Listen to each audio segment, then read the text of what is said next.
ठीक है ना। Good morning students. हम लोगों ने प्रीवियस लेक्चर में पढ़ रखा था ट्रिग्नोमेट्रिक रेशियोज़, है ना, 6 ट्रिग्नोमेट्रिक रेशियोज़। उसी को कंटिन्यूस करते हैं। जो 6 ट्रिग्नोमेट्रिक रेशियो पढ़े थे वो क्या थे, जैसे साइन ए, साइन थीटा है, और cos theta, cosec theta, sec theta और कॉट थीटा। अब थोड़ा इनकी वैल्यू के बारे में ध्यान, है ना, देखते हैं। वैल्यू कहाँ से कहाँ तक हो सकती है। साइन की वैल्यू, कॉस की वैल्यू कहाँ से कहाँ तक जा सकती है, टेन की वैल्यू कहाँ से कहाँ तक जा सकती है, कॉसेक, सेक और कॉट। ठीक है ना। इस, है ना, ट्रायंगल, हाँ, सब चीज़ जो हम डिफाइन करेंगे वो ट्रायंगल से ही लेंगे। कैसे लेंगे? हाँ, क्योंकि हम लोगों ने ट्रायंगल तो ऑलरेडी पढ़ रखा है ना। अरे पढ़ा है कि नहीं पढ़ा? ट्रायंगल पढ़ा मतलब उसका हाइपोटेनस, बेस और परपेंडिकुलर पढ़ा है। अरे पढ़ा है ना। तो यहाँ पर ये राइट एंगल ट्रायंगल है, क्या है, और एंगल भी 90 डिग्री है। जब हम साइन और ये वाला जो एंगल ए है इसको हम थीटा कंसीडर कर लें। क्या कंसीडर कर लें? अब यहाँ से देखो साइन थीटा क्या निकलेगा, हम जानते हैं परपेंडिकुलर अपॉन, यही होता है ना। और परपेंडिकुलर यहाँ पर कितना है, हाइपोटेनस कितना है, ए सी, बी सी अपॉन ए सी। अब हमें ये बताइए कि बी सी की जो लेंथ होगी ए सी से ज़्यादा होगी या कम होगी? कम होगी ना। तो अगर हम बी सी में जो लेंथ होगी, ये वाली जो लेंथ है बी सी की, और ए सी ज़्यादा से डिवाइड करेंगे तो वैल्यू क्या आएगी? 1 से कभी ज़्यादा आ सकती है या 1 से कम आएगी? कम आएगी ना।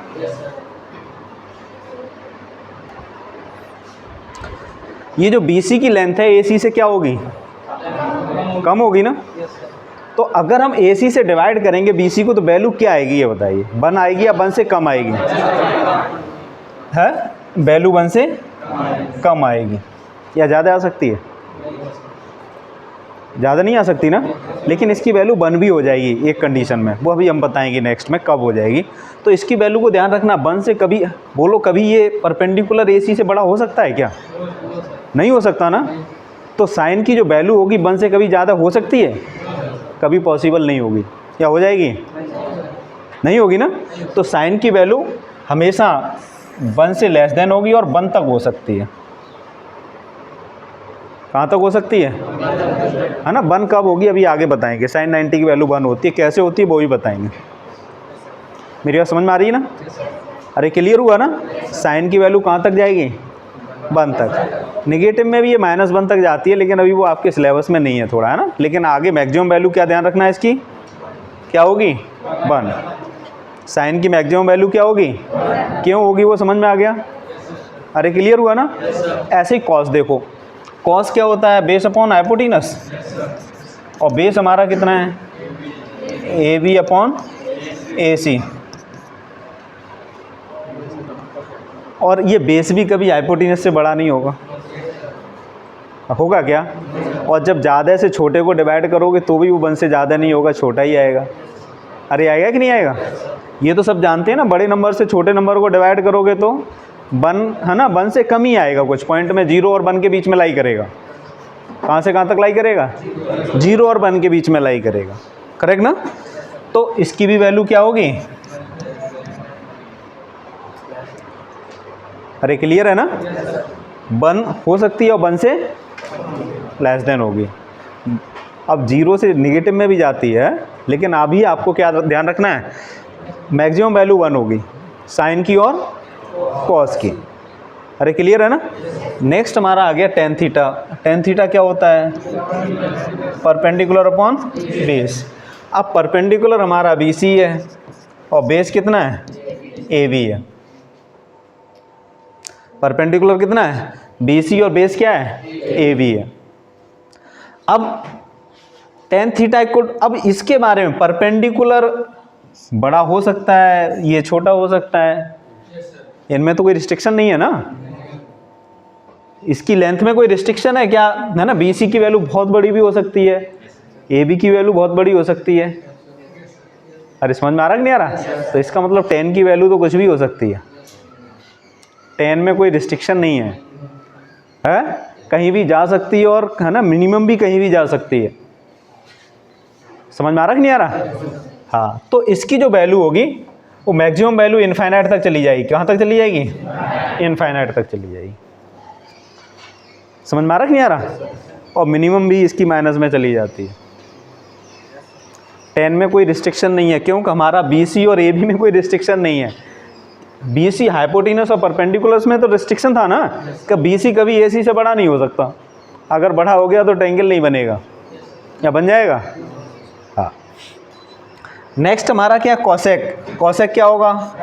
Hypotenuse upon perpendicular.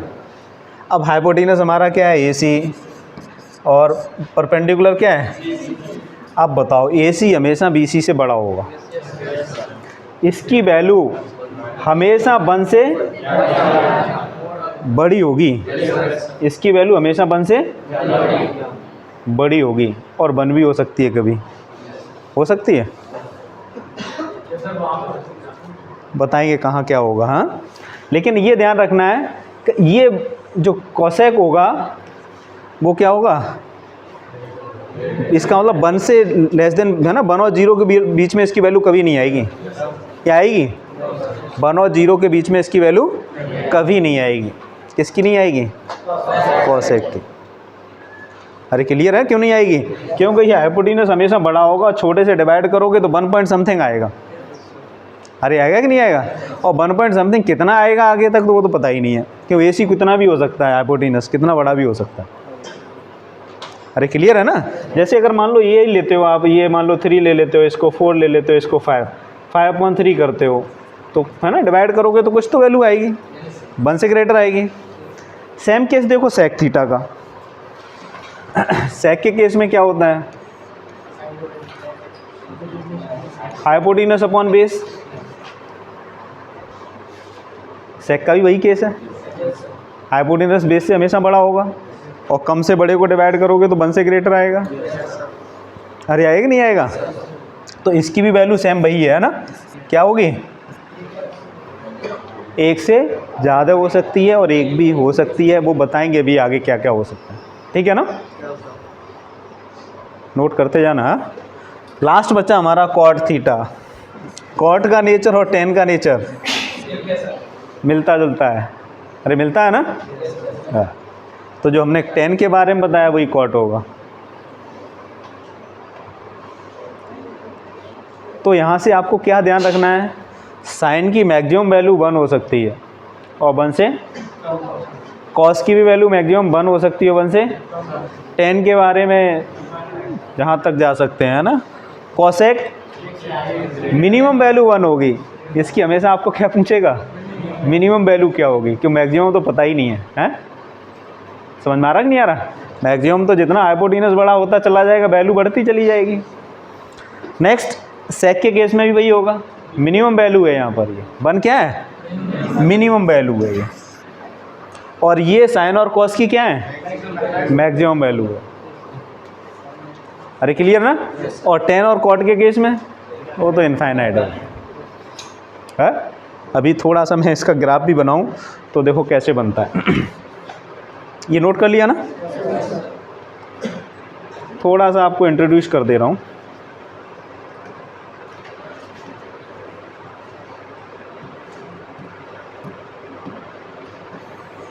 जैसे मान लो ये हमारी एक्स एक्सिस है और ये वाई एक्सिस है, ये एंगल हमारा 0 होता है, और है ना एंगल होते हैं जैसे 30 है, 45 है, 60 है, 90 है, और इधर नेगेटिव में भी होंगे, अभी आपको नहीं पढ़ना है, ठीक है ना। तो जो वैल्यू है हमारी साइन की, जो वैल्यू होती है वो इस तरीके से जाती है, यहाँ +1 है और इधर क्या होता है -1, और 90 पे जाके मैक्सिमम हो जाती है ये 1। कितनी हो जाती है? अभी हम बताएंगे ये वैल्यू है ना, 0 की कैसे निकालेंगे, 30 कैसे निकालेंगे, 40 नेक्स्ट एक्सरसाइज में आप कॉस का ग्राफ यहाँ से स्टार्ट होता है, कॉस 0 की वैल्यू मैक्सिमम होती है 1, कॉस 90 की वैल्यू 0 होती है ना। अभी आपको याद करा देंगे सब। उसके बाद अगर tan की बात करें, tan का जो ग्राफ होता है वो जस्ट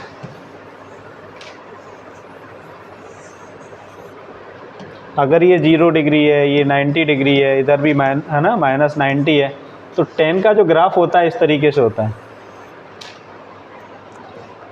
मतलब ये भी चला गया यहाँ तक और इधर भी पता नहीं कहाँ तक जाएगा, ठीक है ना।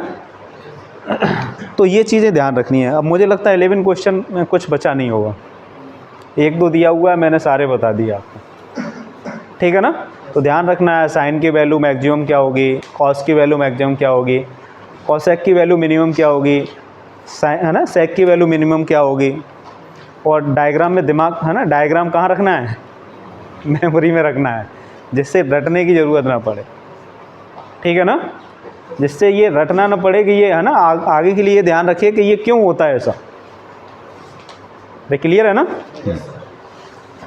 अब आगे देखो,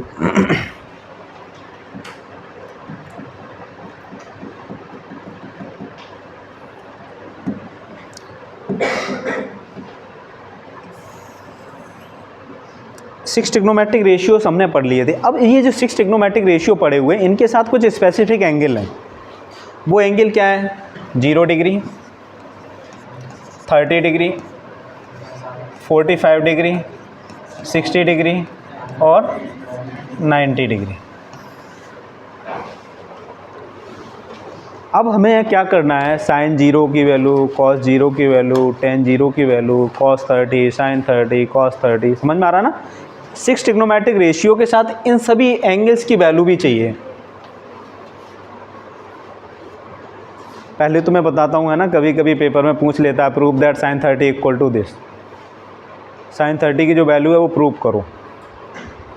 समझ में आ रहा कि नहीं आ रहा। तो कैसे निकली वैल्यू वो पहले ध्यान रखना है, बाद में कैसे लर्न करेंगे वो बताएंगे। पहले क्या ध्यान रखना है कि वैल्यू आ कैसे गई है। अरे क्लियर है ना।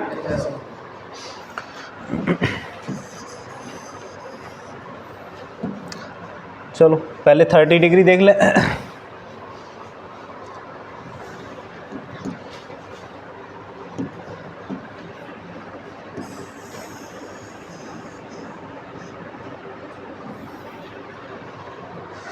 ये एक इक्विलेटरल ट्रायंगल है। कैसा ट्रायंगल है, इक्विलेटरल ट्रायंगल,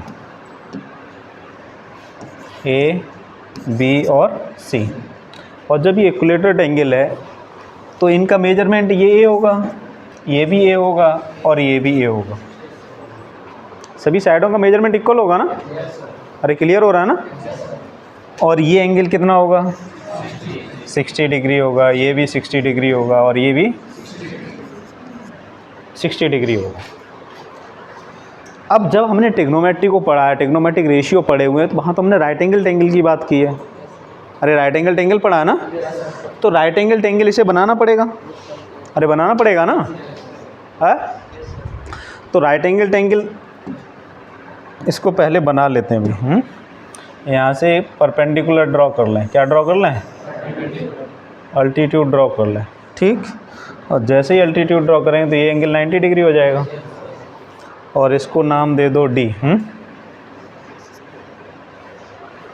ये मेजरमेंट टोटल यहाँ से यहाँ तक ए है। ये भी ए दिया हुआ है और ये भी ए दिया हुआ है।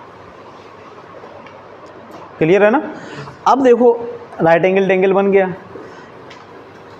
और एक चीज़ ध्यान रखना पड़ेगा, ये हमने अल्टीट्यूड ड्रॉ किया है और ये इक्विलेटरल ट्रायंगल है। कैसा ट्रायंगल है। तो ये जो अल्टीट्यूड है, ये अल्टीट्यूड होगा, यही मीडियन भी कहलाएगी और यही एंगल बाइसेक्टर भी कहलाएगा। यानी 3 वर्ड यूज किए, एंगल बाइसेक्टर, मीडियन और अल्टीट्यूड या परपेंडिकुलर, है ना।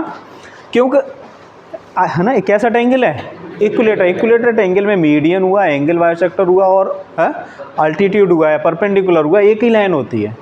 किस केस में, इक्विलेटर ट्रायंगल में। किस केस में, सभी ट्रायंगल में नहीं होता ऐसा। किस केस में होता है, इक्विलेटर ट्रायंगल में होगा। हाँ, आइसोसेलेस एंगल में केवल एक ही साइड से होगा। आइसोसेलेस एंगल में एक ही साइड ऐसी होगी जो एंगल बाइसेक्टर है, अल्टीट्यूड है, मीडियन है, वो सेम होगी। तो जो अब ये मीडियन भी है, अल्टीट्यूड भी है, एंगल बाइसेक्टर, तो ये एंगल कितना बचेगा यहाँ से यहाँ तक?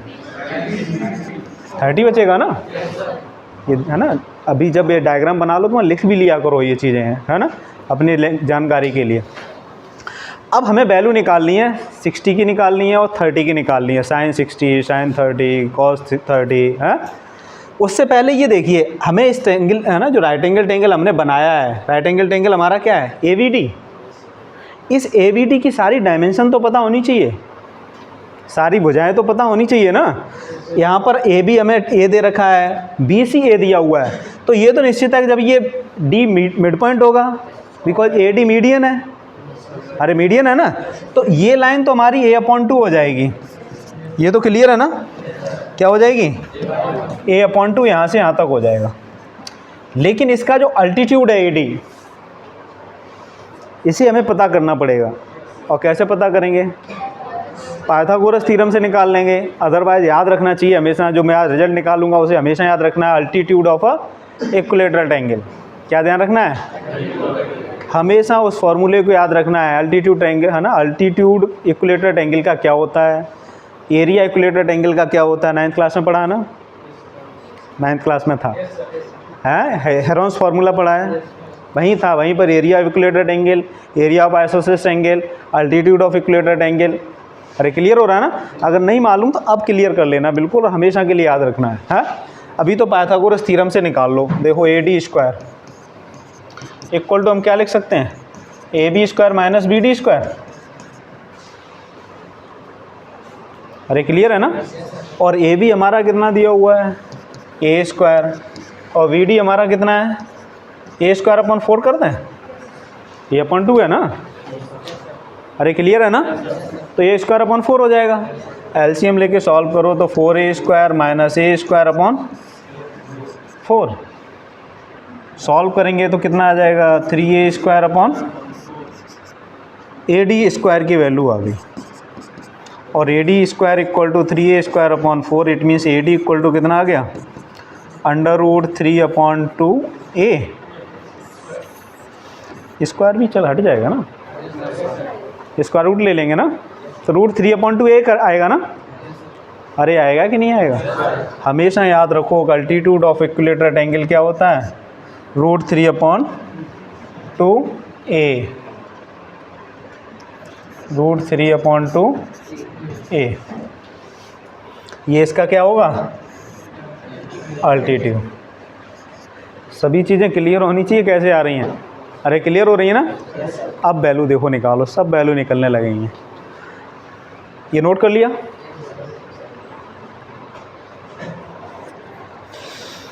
अब यहाँ पर देखो sin 60 निकालना है हमें। क्या निकालना है?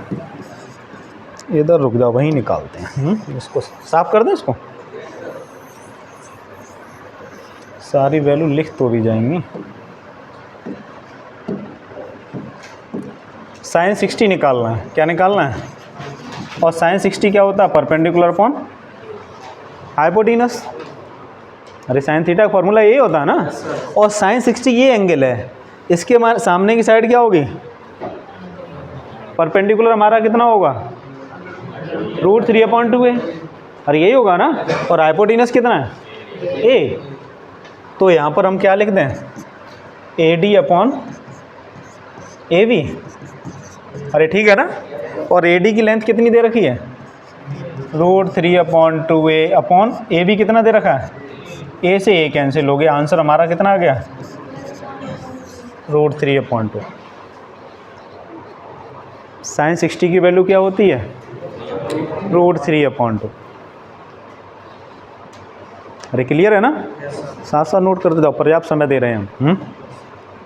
sin 60 की वैल्यू क्या निकली? अरे क्लियर है ना? कहाँ से वैल्यू आ गई? क्लियर है। नेक्स्ट देखो हमारा cos 60। cos 60 क्या होगा? Base upon hypotenuse.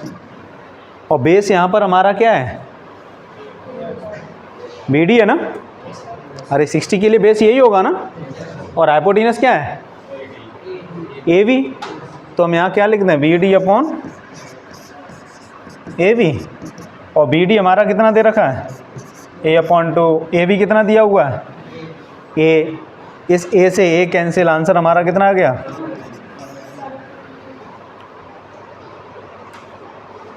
cos 60 की वैल्यू क्या आ गई 1/2।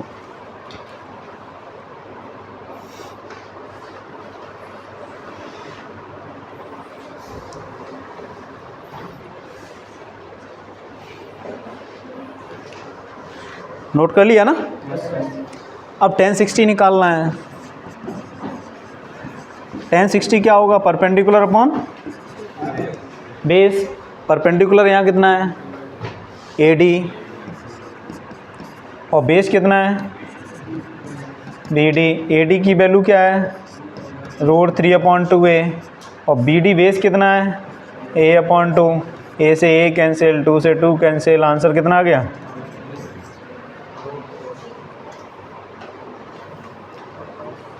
tan 60 का वैल्यू कितना हो गया √3।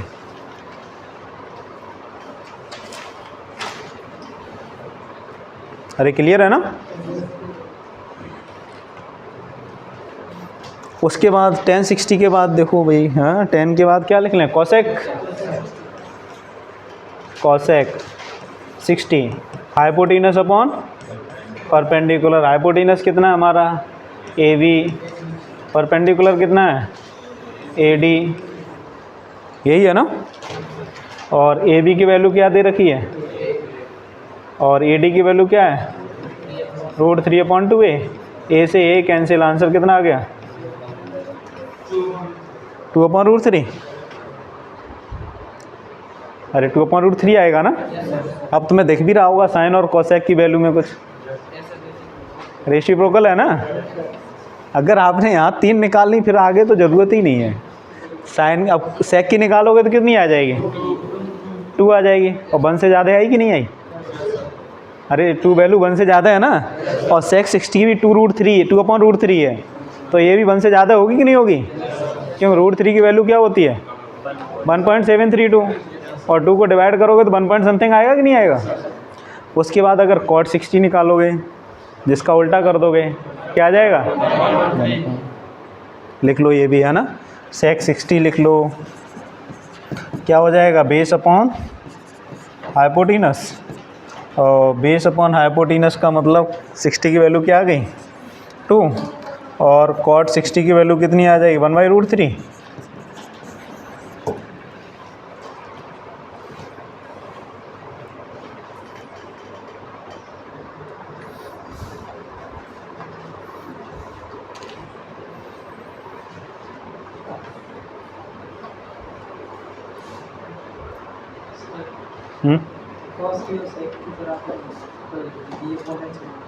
क्या करें, अच्छा ये इसको सही कर लेना।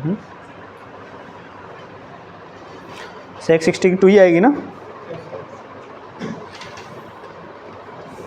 तो केवल हमें 3 वैल्यू मिल जाए, 3 तो अपने आप निकाल लेते हैं, और 2 ही मिल जाए साइन कॉस, क्या मिल जाए, और tan थीटा इक्वल टू क्या होता है sine theta upon cos theta होता है ना। तो साइन कॉस को डिवाइड कर दो, tan की वैल्यू आ जाती है। लेकिन हम प्रूफ की वजह से आपको ये सारी चीज़ें बता रहे हैं कि वैल्यू आई कैसे है।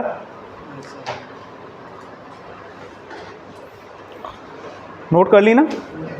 अब देखो 30, ये तो हमारा 60 था, क्या था, जैसे हमने 60 निकाला वैसे ही 30 निकालेंगे। क्या निकालेंगे 30 की भी वैल्यू वैसे ही निकलेगी।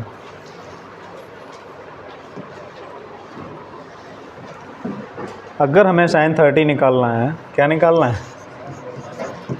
फॉर्मूला तुम्हारा वही होता है परपेंडिकुलर अपॉन हाइपोटेनस। अब बात ये है कि साइन 30 एंगल हमारा इधर है, इसके सामने की साइड ये है, ये परपेंडिकुलर हो गया, और हाइपोटेनस क्लियर है ना। तो हम इसे क्या लिख देंगे sine 30 equal to BD upon AB, ये लिखेंगे ना। और BD की वैल्यू क्या दे रखी है, और AB कितना है, A से A कैंसिल, आंसर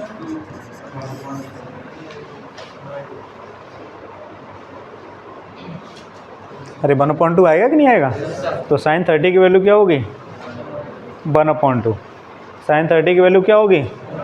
1/2।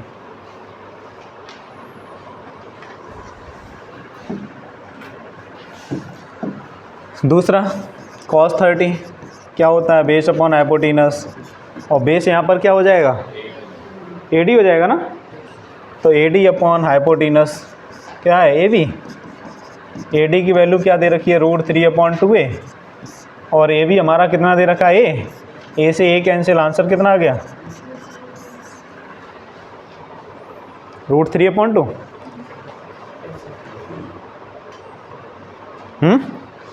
cos 30 की वैल्यू क्या आ गई? √3/2। नहीं आ रही है क्या? अरे क्लियर है ना। उसके बाद tan 30 क्या होता है? Perpendicular upon base. डायरेक्ट लिख दें अब। tan 30 परपेंडिकुलर अपॉन बेस, तो परपेंडिकुलर हमारा a/2 हो गया, ये √3/2 a हो गया है।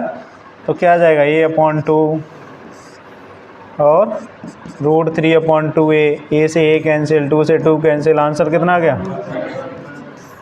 tan 30 की वैल्यू क्या आ गई? 1/√3 है ना। कितनी आ जाएगी? 1/√3। tan के बाद cosec 30 क्या हो जाएगा? हाइपोटेनस अपॉन परपेंडिकुलर है। और इसका हाइपोटेनस अपॉन परपेंडिकुलर उल्टा कर देंगे तो कितना आ जाएगा? 2 आएगा ना।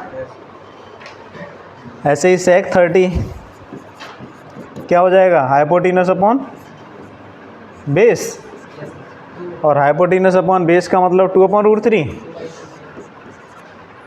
है। और लास्ट में क्या बचा? cot 30। cot 30 मतलब √3।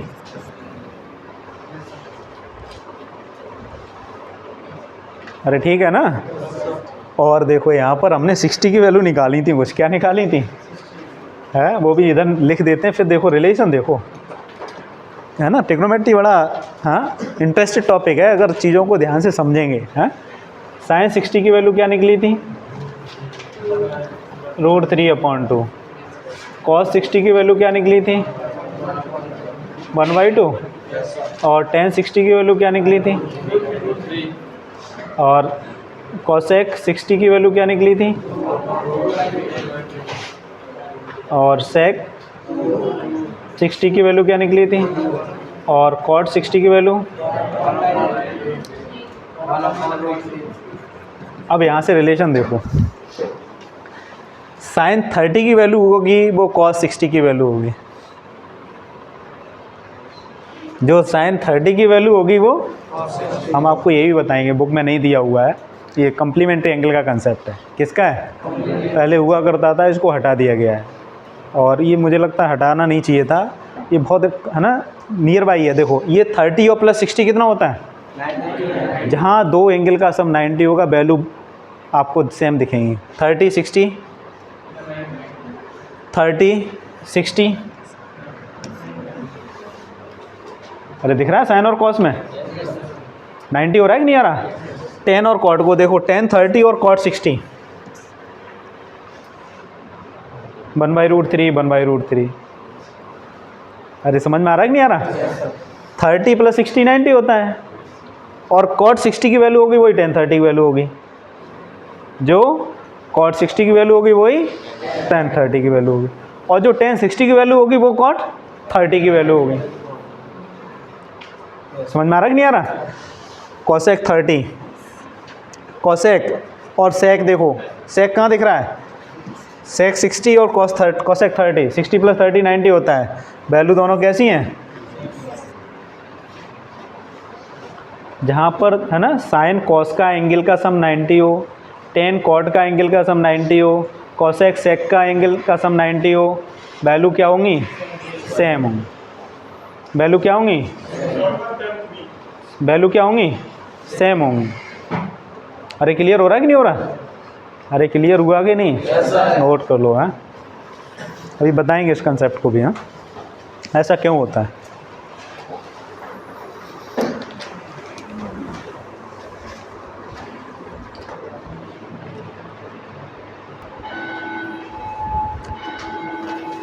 कंटिन्यूस कर लें है यार, चलो एक एंगल बता देंगे ना, ABC, ये आइसोसेलेस राइट एंगल एंगल है। कैसा एंगल है? Isosceles right angle angle. और जब आइसोसेलेस राइट एंगल एंगल है तो अच्छे से आपको पता है कि ये साइड A हो जाएगी और ये भी साइड क्या हो जाएगी?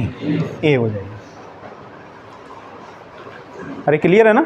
और जब ये A हो जाएगी और ये एंगल 90 डिग्री है तो ये एंगल कितना होगा? और ये भी कितना होगा? और ये साइड कितनी निकलेगी?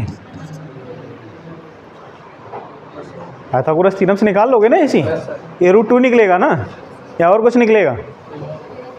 अरे क्लियर है ना? ये कैसा एंगल लिया हमने? Isosceles right angle angle.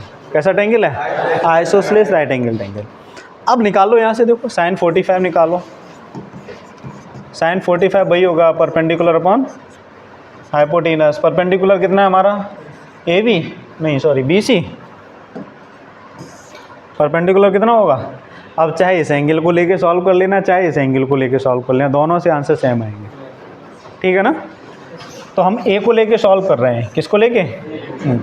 तो हमारा परपेंडिकुलर BC हो जाएगा और हाइपोटेनस तो AC दिया हुआ ना, और BC की वैल्यू क्या है और AC की वैल्यू A√2। A से A कैंसिल, आंसर हमारा कितना आ गया? sin 45 की वैल्यू क्या होती है? 1/√2। करेक्ट ना? उसके बाद आता है cos 45। क्या होता है? Base upon hypotenuse. और बेस यहाँ पर कितना? AB और हाइपोटेनस क्या है? AC। AB की वैल्यू क्या है? A। AC की वैल्यू क्या है? A√2। A से A कैंसिल, आंसर कितना आ गया? ऐसा एंगल sin 45 ही है, cos 45 ही है, जिसमें दोनों की वैल्यू क्या होती है? सेम रहती है। कितनी होती है वो? 1/√2 1/√2। ठीक है ना? उसके बाद tan 45 क्या होता है? Perpendicular upon base. परपेंडिकुलर कितना है? BC अपॉन AB, और दोनों क्या हैं? तो आंसर कितना आ जाएगा? tan 45 की वैल्यू क्या होगी? 1 होगी। और जब tan 45 1 आ गया, उसके बाद cosec 45 डायरेक्ट लिख दें ना √2, और sec 45 और cot 45 निकालना वैसे ही है जैसे ही बताया था। ठीक है ना? तो हमारे पास कितने डिग्री? 30 डिग्री निकाल ली, 45 डिग्री निकाल ली और 60 डिग्री। दो एंगल रहेगा, 0 डिग्री 90 डिग्री, वो कल कर लेंगे। ठीक है ना? ठीक है फिर स्टूडेंट्स।